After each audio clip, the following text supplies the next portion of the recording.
At JM Kitchen and Bath, we strive to offer the client a fantastic experience. We do recommend that the client call in advance to make an appointment, but we definitely welcome walk-ins to come into the showroom. When the client walks into our showroom the first time, they will be greeted by a professional designer. The designer will sit down with them, offer them a free consultation, get an idea of what the client's goals and aspirations are regarding their project, whether it be a kitchen or bath. After selections are looked at, could be hardware, cabinets, appliances, the designer will subsequently come out to the client's home and completely measure the project.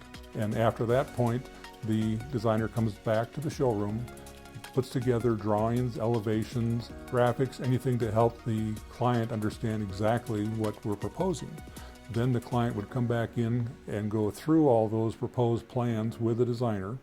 The designer will subsequently write up a sales contract listing everything out, and then when the client agrees to the final contract, the materials are all ordered. The client will anticipate those to arrive, depending on the brand, anywhere from 3 to 6 weeks, and be delivered and installed by one of our qualified installers. During that installation, our designer will completely project manage everything within our scope of work and ensure that the customer, the client, is completely satisfied with everything on their project.